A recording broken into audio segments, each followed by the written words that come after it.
Odyssey. That's AUDACY. Divine Intervention is online at yourftdodge.com, on Twitter at jmike1400. All right, this is AM 1400, KVFD, the voice for Dodge 237. Our guest is Jeffy. There he is. You can see him. Here I am. Yeah, there you go. Go to my Facebook page or go to Alpha Media website, Alpha Media Fort Dodge website, or go to the AM 1400 KVFD page, and you can see as well as hear what's going on in the studio.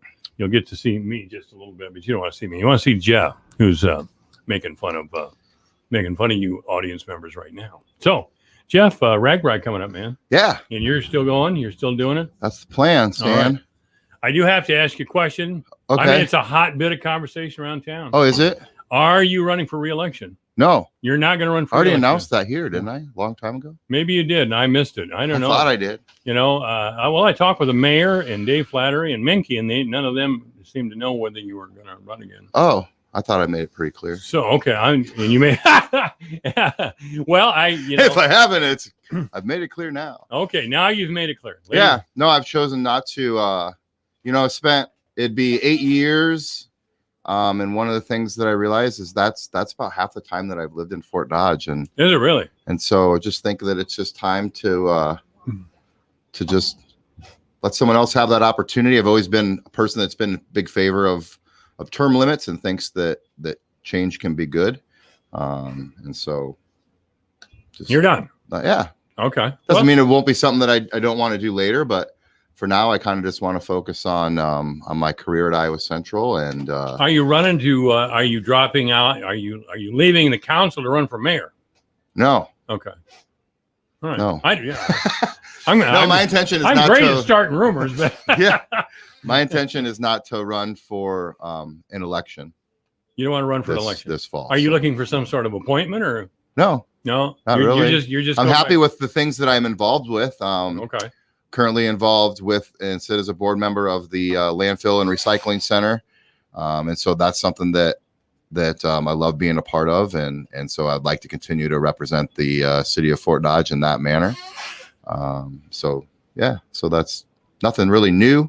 Would like to get more involved with my local Moose Lodge. Was involved with them for a while, and it just kind of really spread me thin with some other things. Yeah. And so just kind of been dialing back some things that I've been involved with and just looking for different avenues and focusing on my career and traveling and spending some more time doing some things. There you go. You know, I tried to join the Moose Lodge about 4 times. I think somebody's blackballing me. Oh, you want to join? Yeah, I'll join. All right. I can get you signed up. All right. Get me signed up, Joe. Might have to wait till I get back from Ragbri. That's all right. You know, I'm leaving Thursday for the Ragbri. Thursday. Yeah. So me and a handful of friends will be riding from Fort Dodge then to Lamar's to get to Lamar's on Saturday. And then the official ride starts on Sunday, and then Ragbri will be rolling into town here in Fort Dodge on Monday, the 26th. So lots of things going on downtown on Central Avenue. I think there's some things going on down over at Amigos as well. And so I think a lot of other places as well. I was trying to collect some of that information so that I can get that all out to, I got about 30, 40 people staying at my house for Ragbri, and then some other friends are hosting some people too. So thought I'd get together kind of all the different entertainment options and things that are at all the different places and kind of get that out to them. I sent my name in. I think I couldn't host a lot of Ragbri people, but I could probably have half a dozen. Yeah. I mean, I got a deck. Do you have some coming? Do you know? No, I don't know. I don't know one way or the other. Oh, so if I run into some people out on the route that need a place to stay, I can try to get a hold of you. Well, Jack, remember I got to work, so we'd have to work something out. Oh, all they need, I mean, bare minimum is a hose in a yard, but well, I got a deck. Preferred is a toilet and access to a shower. Yeah. Right. However, I've had the bare minimum where it was a yard and a hose. Well, I got neighbors, so I don't want anybody whizzing in the yard. You know? Yeah. So yeah, we had to walk just a couple blocks to the high school where they had some porta potties set up. All right. Well, I live over by nobody knows North Junior High School anymore, but Phillips Apartments. I live over in that neighborhood. Okay. Corner, just south of the Bemrick Mansion and grounds. So yeah, I think we have places secured for our team each night, so should be a good time. Some of them are going to be interesting places and but you always find that along the way. So you're going west. You're not going to do the whole ride. Yeah, I will. Oh, you're going to do the whole ride. Yeah. So Okay. I'll just get to Lamar's and then follow the rest of the gang across the state. Yeah. There was kind of a fight with Ragbri. Now, I promise, ladies and gentlemen, we'll get to city business with the city councilman here. But I expected this to be a topic. Just Ragbri? Well, no, but I expected it to be part of what we talked about. Oh, yeah. Nikki and Nevin are coming in. Oh, great. Yet this afternoon. Great. And probably after you, now that I think about it. And we'll also have David Feerick. But I would just like to say that we are going to do a live broadcast from the city square. Okay. So if you would like to stop by and bring your friends and be on the air, that's the whole point. And we're, I don't know if we're going to get this done or not. We'd like to put speakers, small speakers, all the way down Central Avenue, and then use KVFD as kind of an information delivery service. Oh. Hey, if you're looking for some place to stay, these people have volunteered. If you need this kind of service, it's over here or whatever. Or if you're looking to go to a band or whatever it may be, All right. By the way, information center. Information hub. Center, right? Yeah. I like that idea. And we did this 5 years ago. I was down. I think I started at 8 or 9 in the morning. I was still there at 6 at night, but I had a great time. I talked to a couple of bike guys from Australia, and they were just the nicest guys in the world. And they this wasn't their first Ragbri. I mean, they'd done it. Yeah, that's my favorite thing about Ragbri is the people. So yeah, if you're hanging out, you don't have much to do that day, or better yet, if you do have something to do that day, cancel it. Come downtown. Oh yeah. The people right? people is what makes it the best. Everyone's there to have a good time. Everyone's on vacation, and we all kind of do it a little differently, but you'd meet many interesting people. I usually meet people from a couple different countries, plenty of different states, and so just lots of different backgrounds too. I talked with a couple of guys from Boston. They talk like Boston guys too. I mean, you'll meet a guy who's a pediatric, brain surgeon, and he's got a mohawk and a mustache shaved on his chest, and he's out riding his bike all day. So there's lots of diversity. The great thing about these Boston guys, they were great Red Sox fans. They know the history of the Red Sox. Practically going back to Babe Ruth, when Babe Ruth played with a team in 1920. They were, as a baseball fan myself, they were great to talk to. I'm not particularly a Red Sox fan, but the wife and I were watching a baseball game the other day, just eating dinner, and she asked if that was real organs that they still use. And I was like, for the money baseball spends, I'm gonna go with it that's probably real organs in every one of those Major League Baseball stadiums. I would be very. That it's not just some sound effect, but who knows? I went to Wrigley Field a few years ago. They were still using it. Well, and it was the Cubs-Cardinals game, and I imagined that Busch Stadium, even when they rebuilt the stadium, they moved the organ or kept an actual organ. I'm sure that they did. Yeah, that's for sure. So anyway, state softball's in town. So state softball. Oh, go Dodgers! Yep, they play tonight. So go Dodgers! And Floyd the Pig apparently has arrived. He's been placed. I'm gonna go ride my bike by him. Placed? I think so. Okay, I think you're right. I think this was Floyd's day. I'm gonna go ride my bike by him tomorrow and check him out. It looks like a military pig, doesn't it? My joke was it's already came pre-sliced. But I think it looks awesome. There was a Facebook page called Hawkeye Heaven where they had posted it. Someone had posted it and had lots and lots of positive comments from people all over the state. So that was good to see. I think once the word gets out there that there's going to be people that are going to, come a little out of their way to come visit Fort Dodge to see it. Football is a popular thing in Iowa and Minnesota. Big time. And that's a popular trophy and a popular pig with a really cool story. And so I think it's really awesome that it's here, and I appreciate all the hard work and time spent by that group that got Dave that. Flattery was in. Well, he was really one he's of the an main Iowa leaders. State guy. Yeah, right. True story. Yeah, true story. So I'm real glad Dave led the charge and had people behind him to get the job done. Yeah. And that's terrific. We Minnesota Iowa football game in the fall is always a legacy game. Goes back quite a ways, and the winner of the Minnesota Iowa game gets the Floyd Rosedale Trophy. Yeah, we've had it the last 5 years. I'd like to see us continue that. I like to beat Minnesota, but I really loved beating Nebraska. So. I don't know if there's anything better than beating Nebraska. Oh, really? And the best thing about that is all the Iowa State fans can agree. Yeah. Oh, without a doubt. The day I got married, Nebraska beat Iowa 57-0.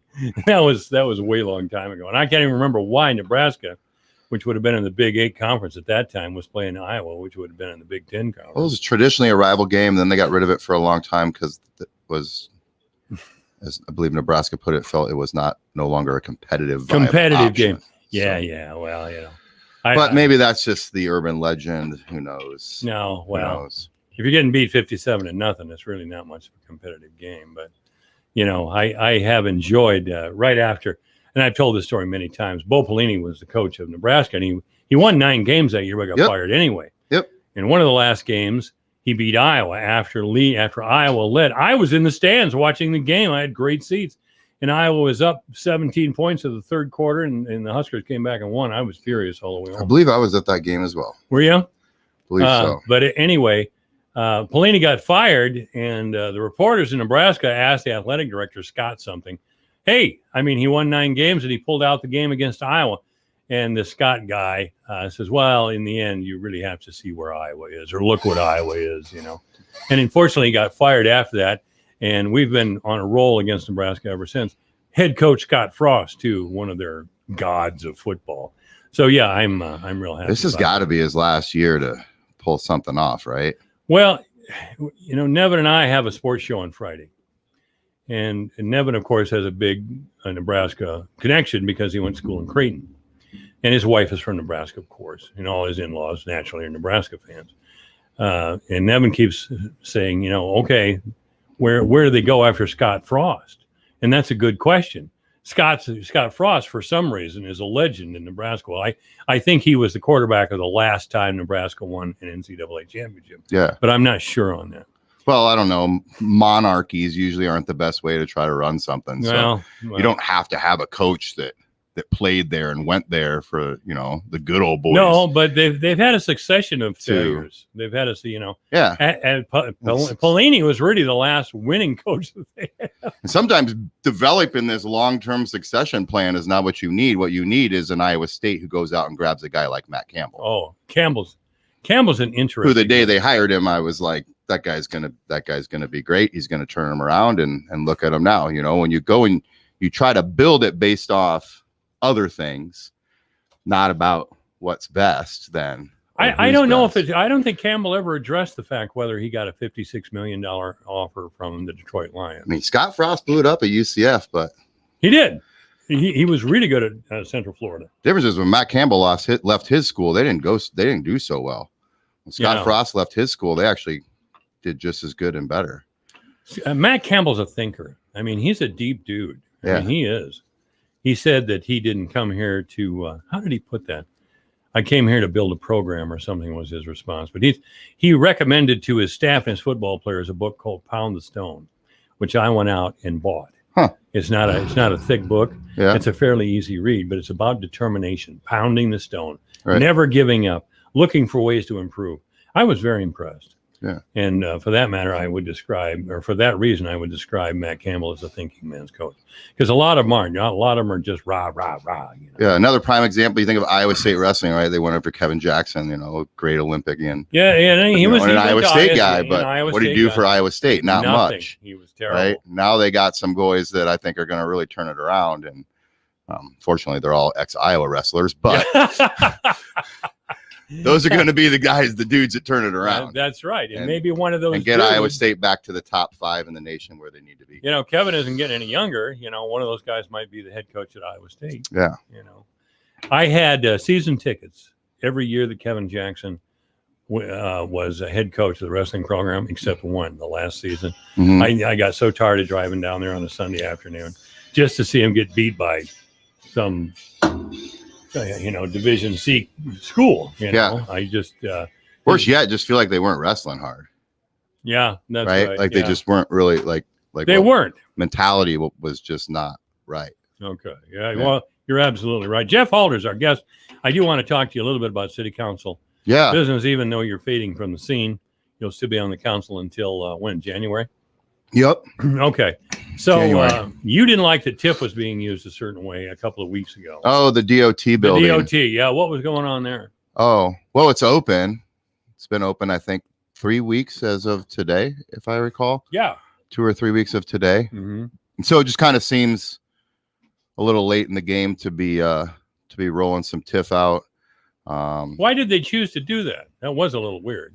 My understanding was that there was essentially a pipe that was deeper than they thought it was, and so it required them to dig a little bit deeper of a hole and go in another direction with some. Oh, that's right. With some things, and so that increased the project by like 45,000 or plus. Right.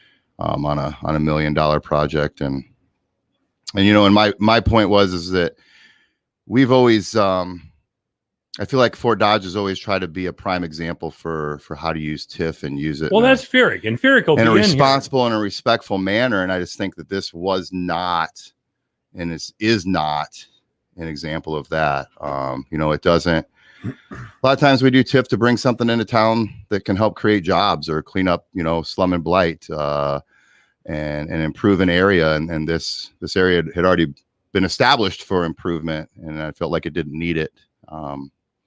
And it just didn't, and the other thing is a lot of times we use TIF to get things done that otherwise wouldn't happen. A Kohl's, a Buffalo Wild Wings, things where those investors are telling you, hey, I'd really like to do this, but here's what the numbers look like. And to make this work and for us to be there, here's the kind of incentives that we would need, versus this is a project that was already completed. And then after the fact, it's kind of like, oh, hey, by the way, we ran into this little hiccup here. Can we use TIF to cover that hiccup? Mm-hmm. And I just don't think that that's what we need to do. It didn't create jobs. The project was going to happen anyway. Obviously it did. There was an article in the Messenger back in February where the investors were proud of the fact that they were able to use all private funds. Yeah. Well, it should be. Yeah. And, and it didn't clean up anything. And so I just think that it's just not a good example for how it can be used. And, and I don't know, just feel like the only reason why it's being used is because it can. That's not a good reason to do something. Well, again, Ferric loves TIF. Yeah. He just loves TIF. And I don't know if TIF was his idea in this particular case or not, but certainly it's unusual. And it's just kind of, there it is. Well, I've talked with Peter Fisher, a retired economics professor at the University of Iowa, your old stomping grounds there. And Peter's a great guy. He's an older man, but he's recognized certainly in the state and perhaps around the country as a leading authority on TIF. And he's told me several times that TIF is wildly overused and misused. There's been a Bass Pro Shop went in Des Moines using TIF. Farm fields have been TIF'd. I mean, on and on and on. I mean, yeah, out there'd be an example. That's a farm field. That's a farm field that just got TIF'd. All the houses out by Williams Drive, farm fields, right? Farm fields, right. And, shouldn't be TIFing farm fields. No.